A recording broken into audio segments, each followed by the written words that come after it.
Guys, this further confirms that ISO 222 is Algorand, XDC, and Ripple. These are the only cryptocurrencies right now that are standardized. Okay, with that standard specifically, this deals with messaging and stuff, but these standards are used widely in financial services, like including Swift and Visa, etc. So this is why it's important, guys. Ripple, main settlement and liquidity token for the new financial system. Algorand, a great platform for a great scalable asset, and not only asset but also it's a platform for smart contracts. XDC network is a hybrid blockchain, so private and public, but this is also very scalable, a lot better than Ethereum for sure. It works with Corda and that whole R3 consortium. So very useful stuff to know, guys, in regards to the new financial system. Those are the coins that are going to be the main ones. Also, you got Quant, which is an INATBA founding member, and this is the ISO TC 307 standard. They have a new API that they want to release with their Overledger 2.0 upgrade, which is transforming their APIs into one API for everything. So that's going to also make it so that their whole network is more secure and scalable.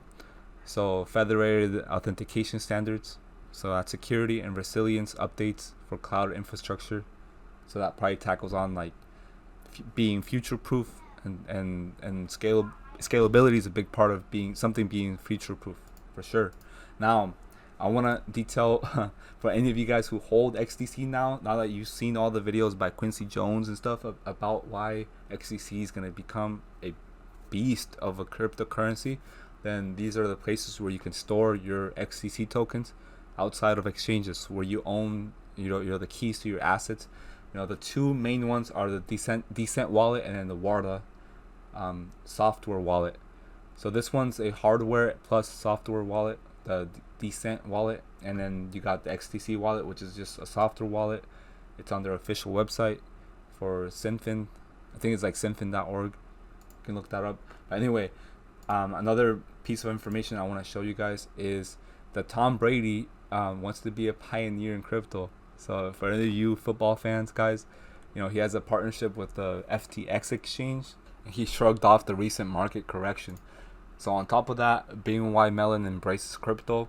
They say that they want to be the first global bank to allow clients to hold, transfer, and issue digital currencies. But one of its own asset management units, called Insight Investment, says that it isn't so sure about Bitcoin, which is the largest cryptocurrency. So here are the reasons listed by the head of currency solutions, Francesca Fornassari, on why Bitcoin may not be suitable for most institutional investors. And it's because of high volatility, low liquidity, governance challenges, and ESG risks. So extreme swings in Bitcoin, which has lost around 46% from its mid-April record of almost $65,000. So it went from $65,000 in mid-April to as low as $28,000 just recently, a couple weeks ago in June. So guys, a store of value wouldn't lose 46% in 2 months. Now what I want to talk about is this image I found on the internet. So this was not found through the regular Google search engine. I had to go deep in research into the new financial system, or quantum financial system, whatever they want to call it nowadays. But this is basically showing you the blueprint for the Internet 3.0, what it's going to do, and also the preparation for the new age of civilization, which is something they want by 2050. And it shows you the connection between these things. So this is really interesting, guys. All the value means more liquidity, no cost, an increase in speed. The value is in the protocol, and you got privacy being increased through encryption. You got legal execution through smart contracts. So Flare networks, you're going to be able to execute your stake your assets through smart contracts. So that's how it's going to be done. You're not going to have a third party or intermediary doing that for you. So there's no risk to your private keys by you staking your stuff on there on that platform. And you got user monetization, and that just allows for more micropayments to happen.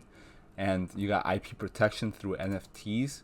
Guys, this is everything. This covers about everything in the financial sector. And then you got scarcity We know these assets like XCC, XRP, and XLM, Algorand, these are scarce, so they're not going to mint any more than what's available, and then what's the max supply of these assets. So you got peg to metals, privacy encryption, DeFi and CeFi, speed of settlement being increased, permanent transactions, and Nostra Vostra accounts. So they're trying to replace those accounts, or the need for them, through the service ODL. So this is what's going to allow banks to level the playing field, essentially.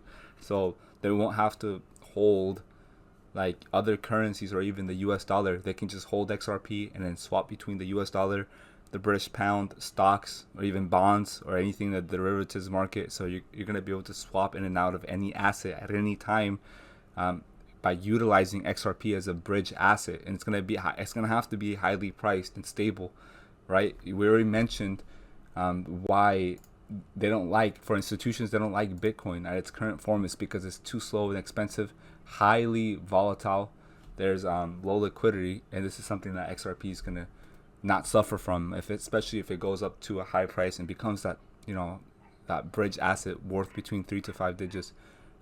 That's my opinion. That's what I think, is that it can then be utilized. It's going to be hodled by institutions and used as a bridge currency. And then look, so you got, this is the crazy part right here. You got this basket of currencies that includes the US dollar, the euro, renminbi. You got the Japanese yen, pound, the computer protocol. You got XRP right here. You also got in this special drawings, right, you got XDC being tied to copper. If you go on the Xinfin website, you can see how XDC has copper as their I think it's like institutional custodian or something. I don't even know, but it's connected in some way. And you got XRP in gold, and XLM in silver, Algorand and palladium right here. You got Flare in platinum, IOTA and iridium, and it shows you the price per ounce and how much is being mined a year on each of these respective assets. So for this one, it's like copper. You got 18 million tons a year or something like that. And then you got gold, which is 3,000 tons a year. It's got to be more than that. I'm not sure if this is even correct, but this is just interesting stuff. You also got banks, which will need liquidity, and the governments are going to create the regulations for this space to flourish. You got corporations that are going to take advantage of the technology. Institutions are the ones that are adopting all this as we speak. So this is ongoing. They're developing on these blockchains and distributed ledger technologies. You got dApps equals more monetization. Let me know what you guys think about this picture. But it shows how in 2009, with the creation of Bitcoin, that was basically a new asset class that was formed, and because info is now the new oil and / data. You got 2021, which is level the playing field, gold standard apparently. You got 2027 automation, Internet of Value, or IOV.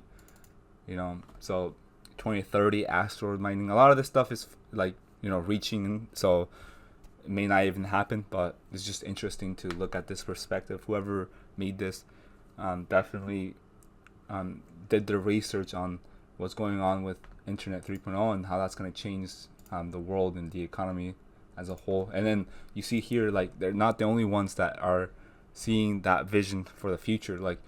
This is Goldman Sachs. This is their report called "Beauty is Not in the Eye of the Beholder." This was their June 2021 insight report, and you can see how they're talking about the evolution of the web, basically from Web 1.0, which is just blogs, AOL. You got Napster. I don't know if any of you guys remember that. Ticketmaster. And you got Web 2.0, which is basically iTunes, Netflix, Spotify, Facebook, Instagram, what we see today, like YouTube, stuff like that. Ticketmaster still. You got SeatGeek. You got Chrome, Safari, Firefox. And then Web 3.0, which is artists being able to monetize copyrights through NFTs. So yeah, there's this is a vision for the future community-driven decentralized social networks. So that will replace Facebook, Instagram, Twitter, Snapchat.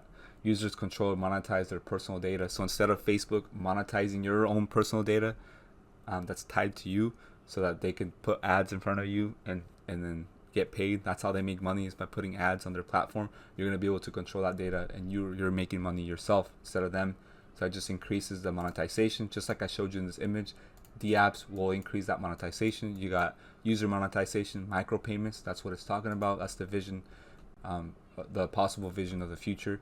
And you got for browsers and stuff, that's also being revolutionized because users can control personal data and restrict ads. A great example of that is the Brave browser, which allows you to earn basic attention tokens. I have 17 of them right now, which are worth $10. So this is by viewing their ad campaigns, and you're also controlling your personal data. You're restricting ads from other websites while you're on this browser. Very clean experience, guys. I recommend it. That's what I'm using right now. It's the Brave browser. I showed you right here how many I've earned so far. And also, you got public blockchains, which are mentioned in this report.